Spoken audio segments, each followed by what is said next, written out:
Admiral Kethver stood on the bridge of the Imperial battleship Dominant, watching the stars through the massive viewing screen. His blue skin had the deep color that came with age and experience. Forearms crossed behind his back as he studied the tactical display floating before him. "Sir, we're approaching the Kepler 442 system," reported Lieutenant Commander Yexta from the navigation station.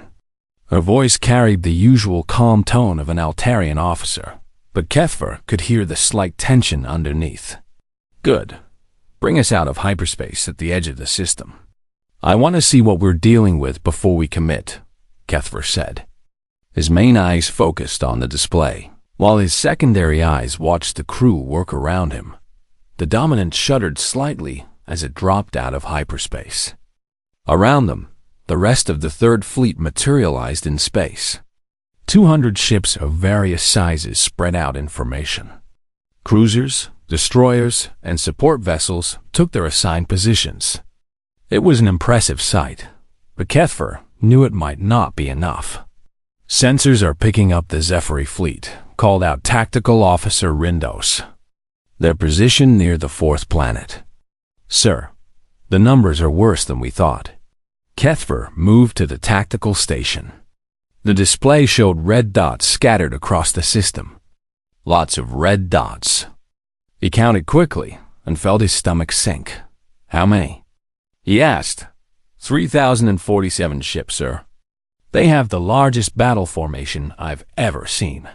Kethver had been fighting the Zephyr for 10 years. The lizard-like beings were fierce warriors who never backed down from a fight. Their ships were fast and their plasma weapons could cut through Imperial shields like they were made of paper. A force this large meant they were planning something big. "Open a channel to all ships," Kethver ordered. The communication officer nodded and gave him the signal. "This is Admiral Kethver to all vessels of the Third Fleet.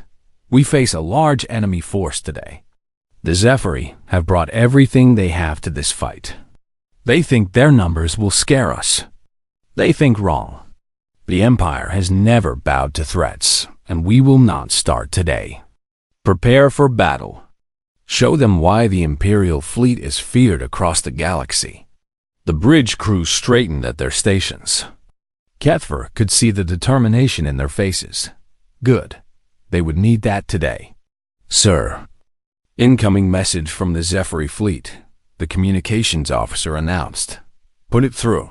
The main screen changed to show a massive Zephyr warrior. His scales were dark green with battle scars across his face.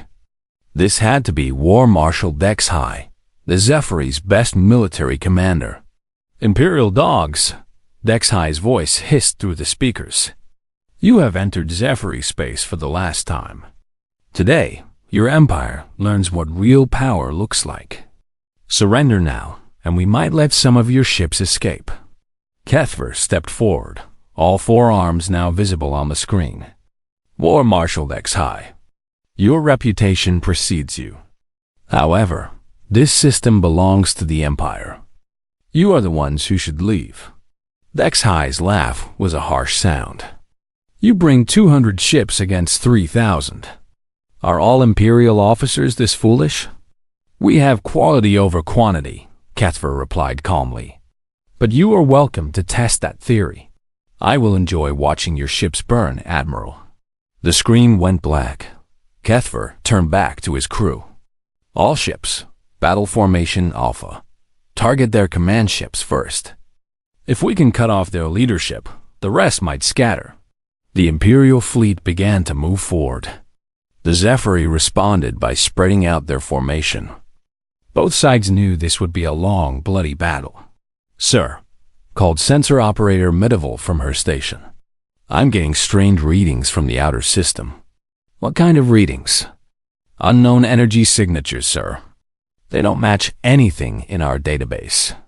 The signals are very faint, but they're moving this way." Kethver frowned. The last thing they needed was another unknown factor in this battle. "Keep monitoring those signals. Let me know if anything changes." The two fleets continued to close the distance between them. Weapon systems charged. Shield generators hummed with power. In a few minutes, space would be filled with energy beams and explosions. Range to enemy fleet, 500,000 kilometers in closing, reported the tactical officer. All weapons. Prepare to fire on my command, Cathver ordered. The bridge fell silent except for the quiet sounds of the ship's systems. Everyone knew what was coming. This would be the largest space battle in this sector for years. Many ships on both sides would not survive. Sir, those unknown signals are getting stronger, Medieval called out. Whatever they are, they're getting closer. How much closer? They should reach the system in about 20 minutes, sir. Keffer made a quick decision. 20 minutes was plenty of time to start the battle and see how it developed. Continue the attack. We'll deal with whatever those signals are when they get here. Range to enemy fleet, 300,000 kilometers. The Zephyr ships were visible now as small dots of light against the stars. Their formation looked like a wall of metal and weapons. Keffer had seen many battles, but this was going to be the biggest test of his career. All ships report ready for combat. Sir, came the report from communications. Range to enemy fleet, 100,000 kilometers. All ships, Keffer announced. Fire when ready. The space between the two fleets suddenly filled with brilliant lights as hundreds of weapons fired at once. Energy beams crossed the darkness. Missiles streaked toward their targets. The battle had begun, but in the back of his mind, Keffer wondered about those unknown signals. In 30 years of military service, he had learned to trust his instincts. Something was coming, and it was going to change everything. The first exchange of fire lit up the space around Kepler 442 like a deadly fireworks display. Imperial energy beams struck Zephyr shields, creating bright flashes of light. Zephyr plasma cannons answered back, their green fire reaching across space to slam into Imperial cruisers. Admiral Keffer watched the tactical display as red and blue dots moved across the screen. Each dot represented a ship with hundreds of lives aboard. Already, some dots were blinking red, showing damage. A few had disappeared completely. Status report, he called, out over the sound of alarms and weapon fire. We've lost the destroyer Swift Arrow and the cruiser Iron Will, reported Tactical Officer Rindos. The Zephyr have lost 12 ships, but they have so many more. Keffer nodded grimly. The numbers were working against them just as he had feared. But the Imperial fleet was disciplined. They moved in tight formations, covering each other with overlapping fire. The Zephyr had more ships, but were spread out across a wider area. Focus fire on their lead battleships, Keffer ordered. If we can break their center, we can split their fleet. The Dominant shook as a Zephyr plasma beam struck their shields. The lights on the bridge flickered for a moment before the backup power kicked in. Shields at 80%, called the engineer. Return fire. All batteries.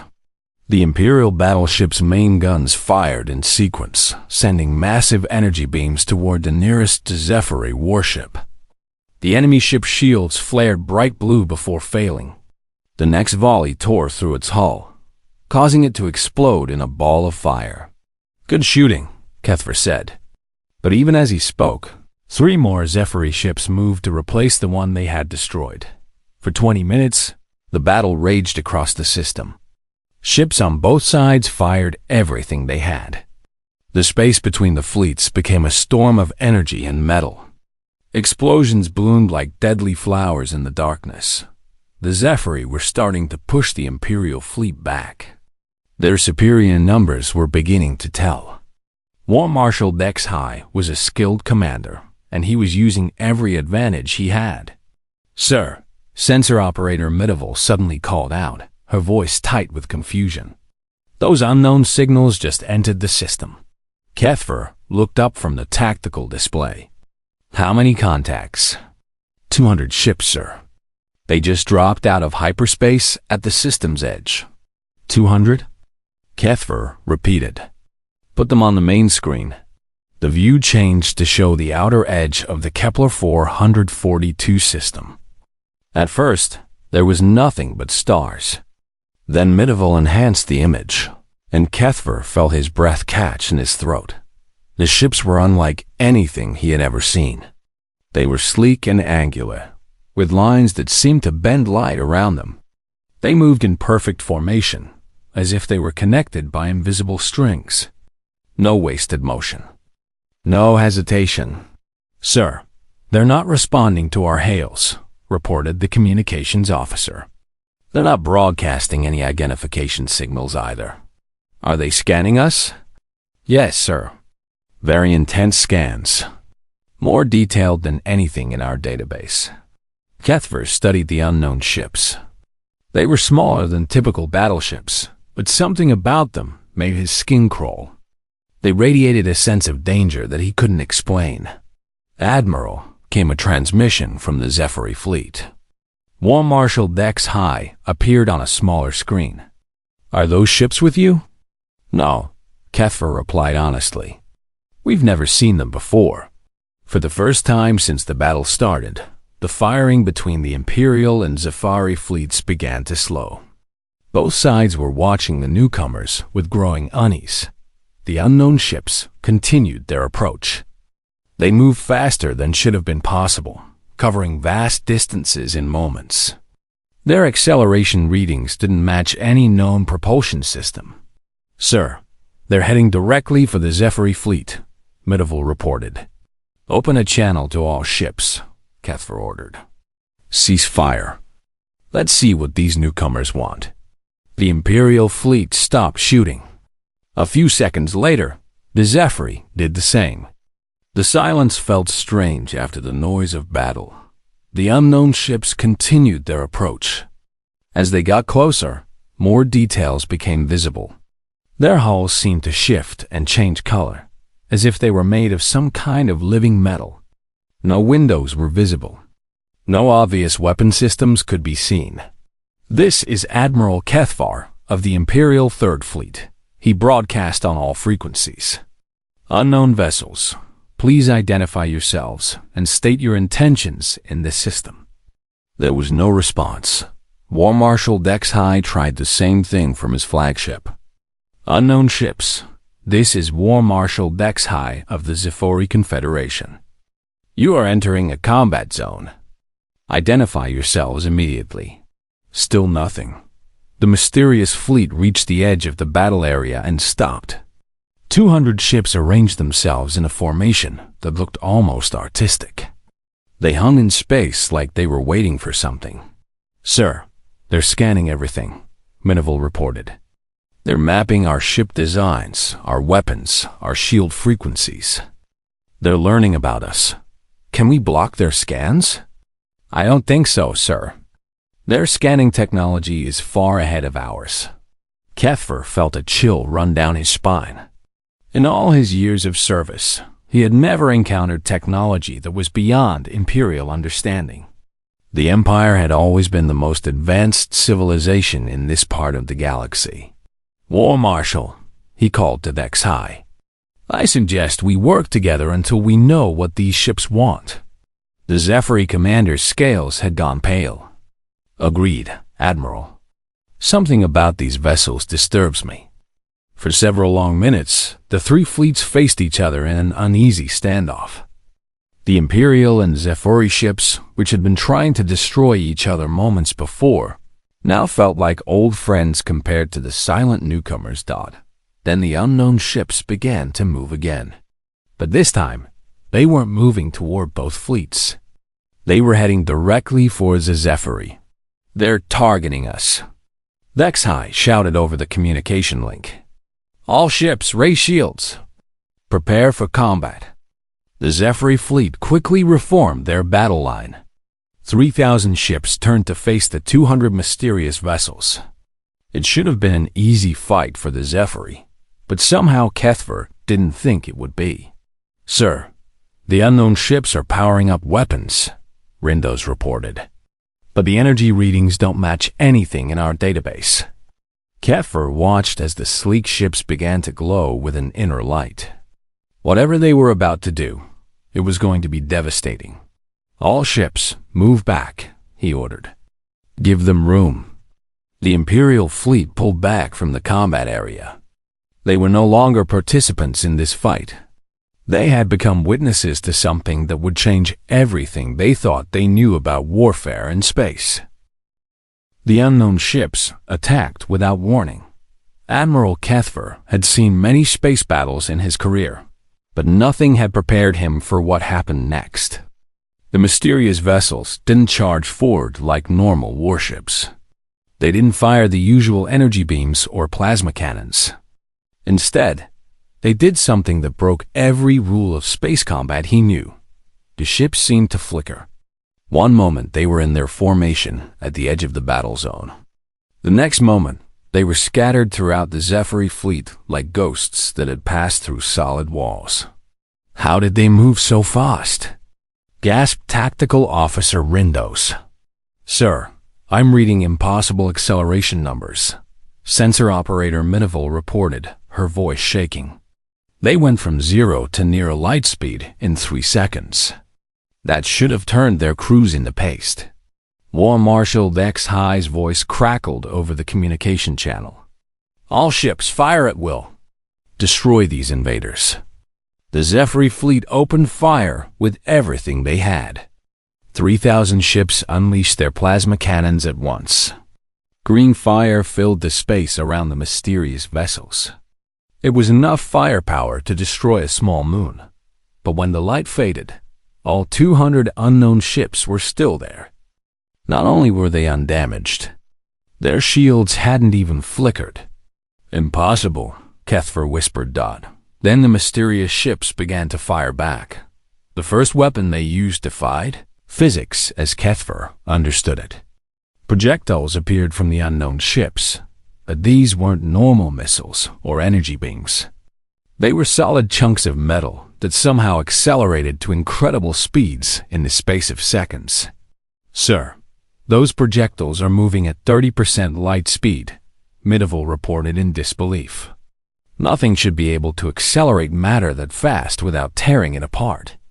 The relativistic projectiles struck the Zephyr ships with devastating force. When something moving that fast hit a shield, the energy release was enormous.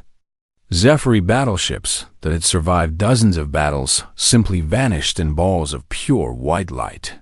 They're using kinetic energy as a weapon, breathed Engineer Colvin.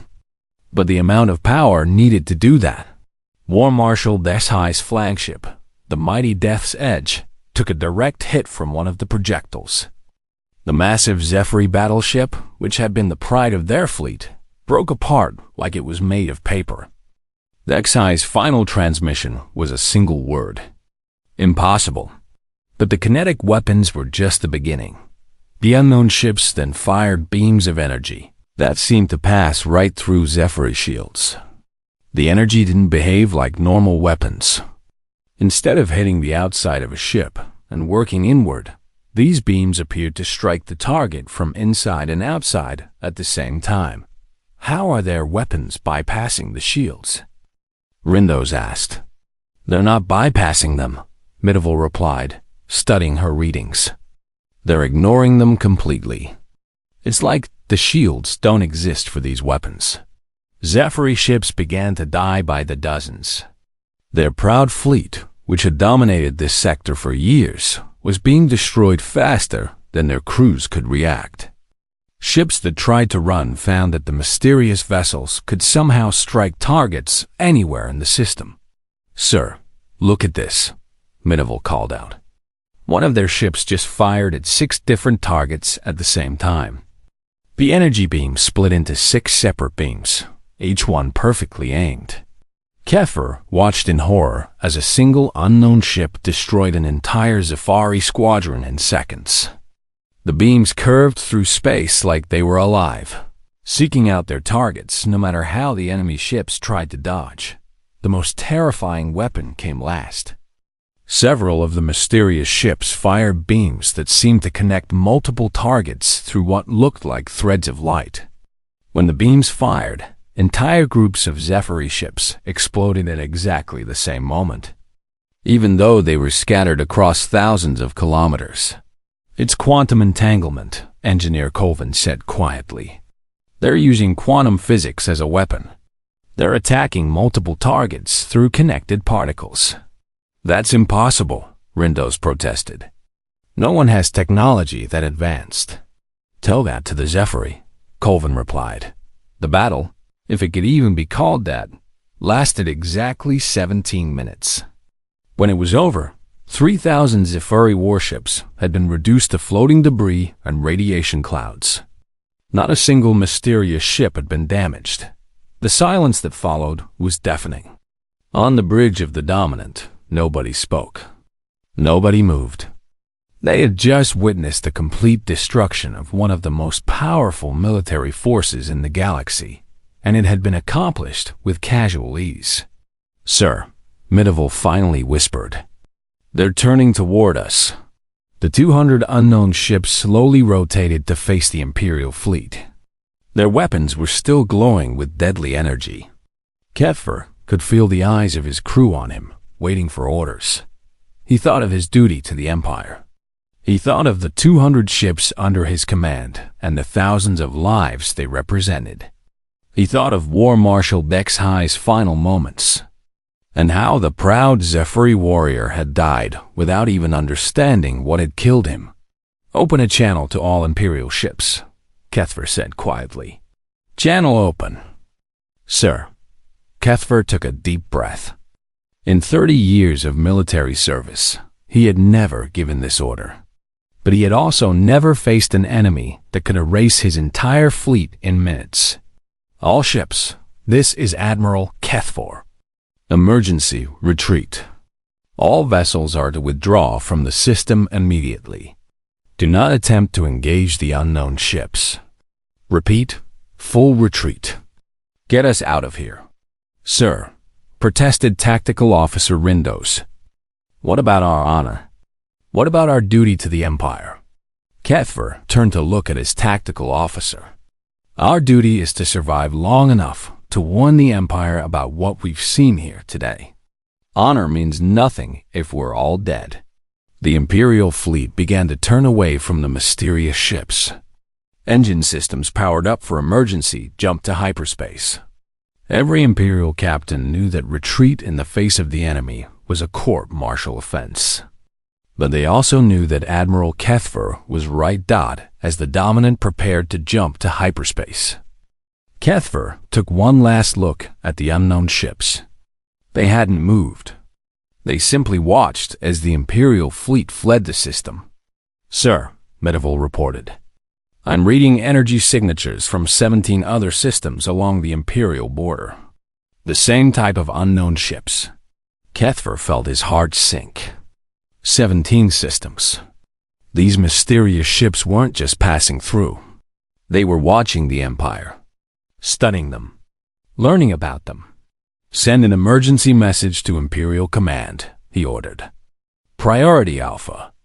Tell them we need to convene the High Council immediately. Everything has changed." The Dominant jumped to hyperspace, carrying news that would shake the Empire to its core. Behind them, the unknown ships continued their silent watch, waiting for whatever came next. The emergency session of the Imperial High Council convened within hours of Admiral Kethfer's return to Imperial Center.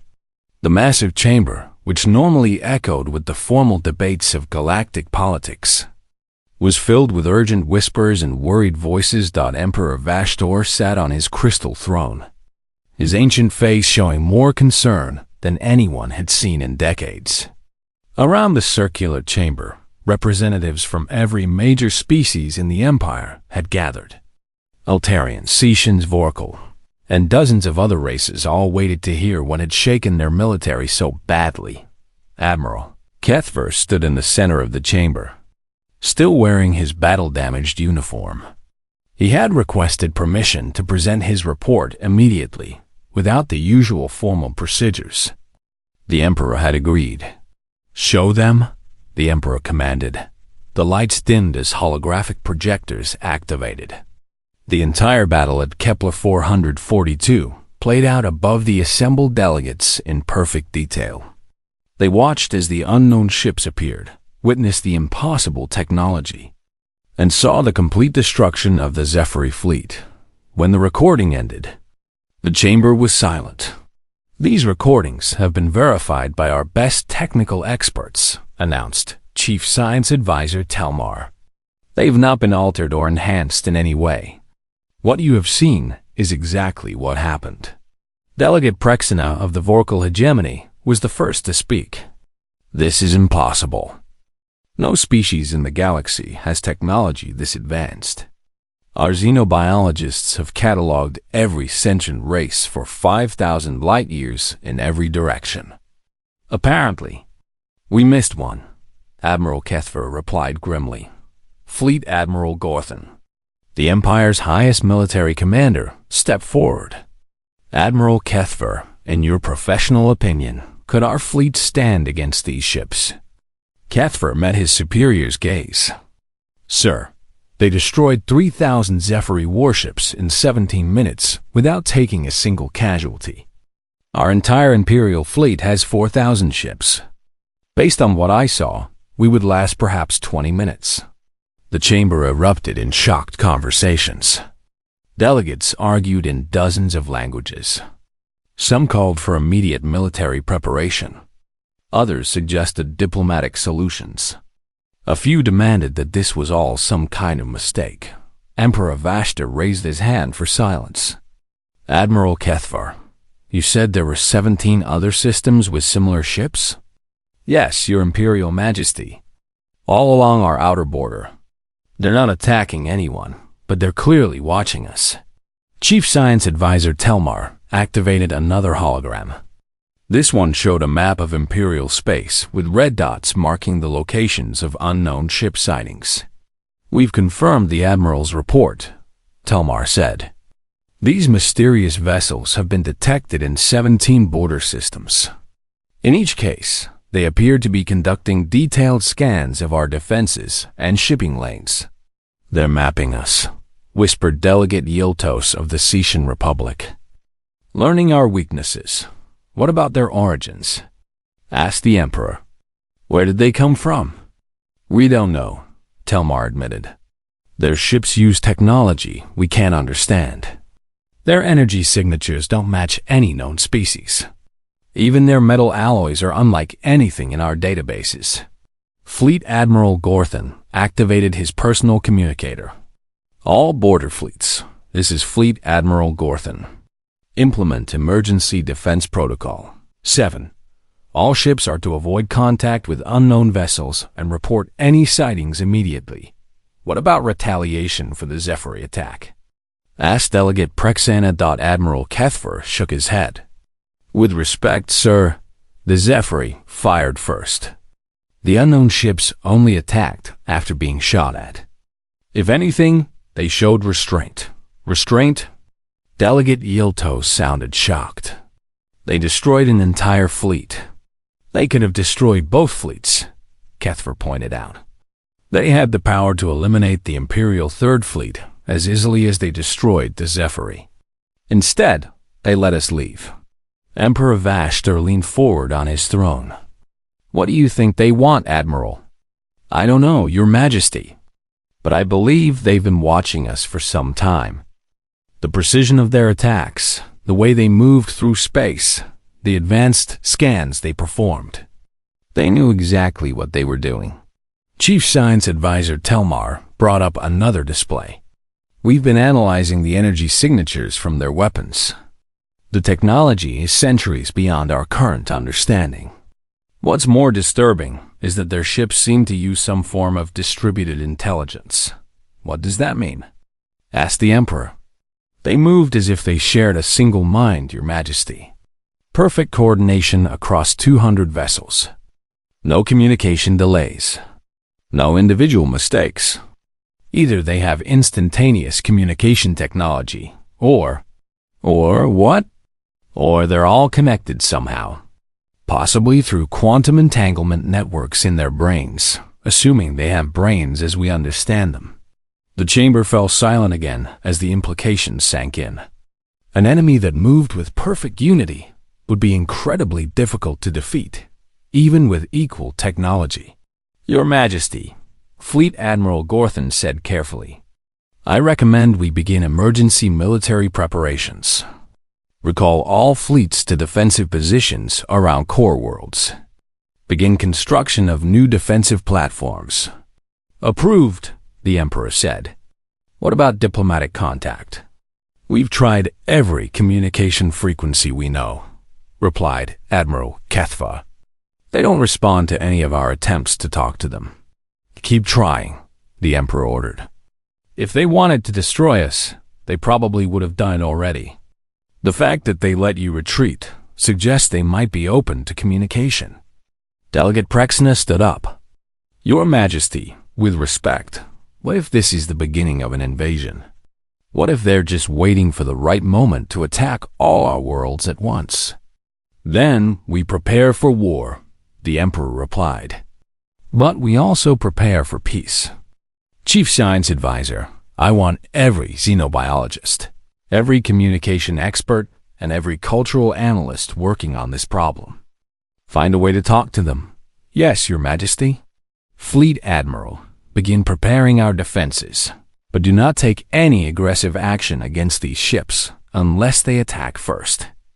Is that understood? Yes, Your Majesty. The Emperor stood up from his throne. For 5,000 years, the Empire has been the dominant power in this galaxy. We have faced many enemies and always prevailed. But this is different. These ships represent technology and capabilities far beyond our own. We must be smart about this. We must be careful. And above all, we must survive long enough to understand what we're dealing with. As the High Council session ended, delegates hurried back to their worlds to prepare for whatever was coming. Military commanders rushed to their ships. Scientists began analyzing every scrap of data from the battle. But in the deep space around Imperial worlds, the mysterious ships continued their silent watch. They moved through space like ghosts, appearing and disappearing without warning. Always watching, always learning. And in the depths of space far from any inhabited system, more ships were moving toward Imperial territory. Hundreds of them, thousands of them, all heading toward the heart of the Empire with the same impossible technology and the same perfect coordination that the age of Imperial dominance was coming to an end. The question was whether the Empire would accept the new reality, or whether it would fight against the inevitable and be destroyed in the process. 3 days after the High Council meeting, everything changed. Admiral Kethvar was on the bridge of the Dominant, stationed at the edge of the Imperial core systems, when the communication came through.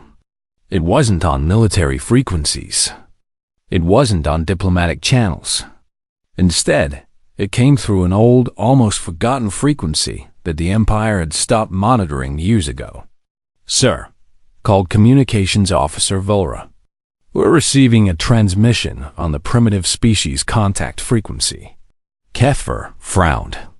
That frequency was used only for first contact with new civilizations that had just discovered radio. No advanced species had used it in over a century. Are you sure?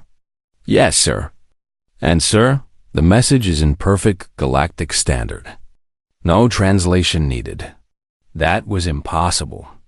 Galactic Standard was a complex language that took most species years to learn.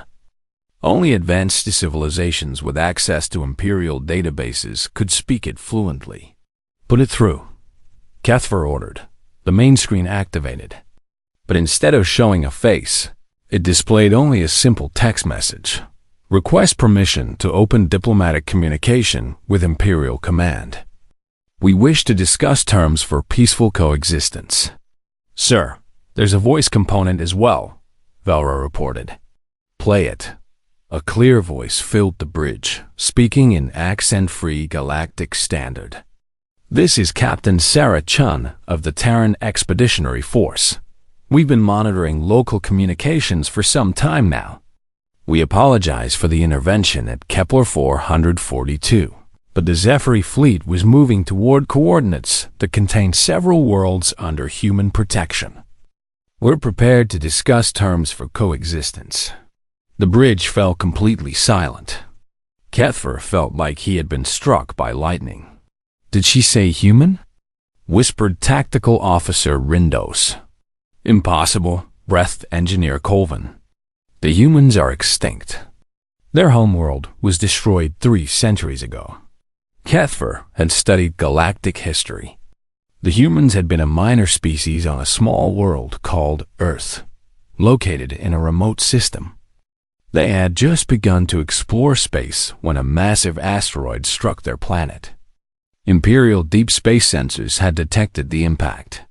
Every living thing on Earth had been wiped out. Captain Chun, Kepler said carefully. This is Admiral Kepler of the Imperial Fleet. Did you say you represent humanity? Yes, Admiral. We understand this might come as a surprise. Our species has been thought extinct for some time now. We'd like to correct that misunderstanding. How many of you survived the destruction of Earth? There was a pause before the response came. Admiral, I think there's been some confusion. Earth wasn't destroyed. It was evacuated. The words hit Kepler like a physical blow. Evacuated? When our long-range sensors detected the asteroid, we had 6 months to prepare. We couldn't stop the impact, but we could save our people. By the time the asteroid hit Earth, every human was already off-world. But the Imperial sensors showed no sign of evacuation ships, Kepler protested. You wouldn't have detected them, Admiral. Our stealth technology was already quite advanced 3 centuries ago. We made sure the galaxy thought we were extinct. It gave us time to develop without interference. Time to develop what? A civilization, Admiral. We've spent 300 years building something new in the depths of space. Something the galaxy has never seen before. Kepler thought about the impossible technology he had witnessed at Kepler 442. The ships we fought. Those were human vessels? Yes, Admiral. Though fought is probably the wrong word. The Zephyr fought. You wisely chose to withdraw. How many ships do you have? Another pause. Enough, Admiral. More than enough. Fleet Admiral Gorthan's voice suddenly broke into the communication. He must have been monitoring from Imperial Command. Captain Chun, this is Fleet Admiral Gorthan, Supreme Commander of the Imperial Fleet. What are your intentions regarding the Empire? Fleet Admiral, we have no desire for conquest or dominance. Humanity has evolved beyond such primitive concepts. We simply want to protect the worlds and species under our care. What worlds? Gorthan demanded. Over the past 3 centuries, we've encountered many species that were being threatened with extinction. Races that were too weak to defend themselves against stronger neighbors. We offered them protection in exchange for cooperation. Many accepted. Kepler felt a chill run down his spine. How many species are under human protection? Currently, we provide security for 47 different civilizations across this sector of the galaxy. Most of them were refugees from imperial expansion or wars between other major powers. 47 species, Gorthan repeated slowly. And you've hidden them all from our sensors? It's not difficult when you understand how sensor technology works, Fleet Admiral. We've been studying Imperial systems for a very long time. How long have you been watching us? Since shortly after we left Earth, Fleet Admiral. We needed to know what kind of galaxy we were living in. What we found was disappointing. The word hung in space like a challenge. Emperor Vashtura's voice suddenly joined the conversation from the Imperial throne world. This is Emperor Vashtur. Captain Chun, what did you find disappointing about the Empire? Your Imperial Majesty, we found a galaxy dominated by war, slavery, and the conquest of weaker species. We found civilizations that measured success by how many others they could destroy or control. We decided that humanity would follow a different path. And what path is that? Cooperation instead of conquest, Your Majesty. Protection for the weak instead of exploitation. Unity instead of division. We've built something beautiful out here in the void, while the galaxy has been tearing itself apart. Emperor Vashtor was quiet for a long moment. What do you want from us, Captain Chun? Nothing, Your Majesty. We want nothing from the Empire. But we won't allow the Empire to threaten the worlds under our protection. The Zephyr fleet was heading toward 3 systems that contained refugee populations. We stopped them by destroying them completely. They fired first, Your Majesty. We gave them every opportunity to withdraw. Could you have defeated them without killing them? Another pause. Yes, Your Majesty. But the Zephyr have a reputation for never backing down. Sometimes, making an example prevents larger conflicts later. Kethver understood. The humans had sent a message with their demonstration at Kepler 442. They could destroy any threat to their protected worlds. What happens now? The Emperor asked. That's up to you, Your Majesty. Humanity has no interest in ruling the galaxy. We're content to protect our section of space and leave the Empire to govern its own territory. But if Imperial forces threaten any world under our protection, we will respond. And if we choose to test your capabilities, then you'll discover that what you saw at Kepler 442 was just a small sample of what we can do, Your Majesty. We've had 3 centuries to advance our technology. We've had 3 centuries to prepare. The communication ended, leaving the entire Imperial command structure in stunned silence. Humanity had returned to the galaxy, but not as the weak species that had fled a dying world 3 centuries ago. They had returned as something far more advanced and powerful than the Empire had ever imagined possible. Emperor Vashtor made his decision quickly. Within hours, new orders went out to all Imperial fleets. No Imperial ships were to approach any system under human protection. No aggressive actions were to be taken against human vessels. The Empire would coexist with humanity, whether they liked it or not. The age of Imperial dominance was over. The age of humanity had begun. And across the galaxy, 47 different species looked up at the stars and knew they were safe under human protection. The galaxy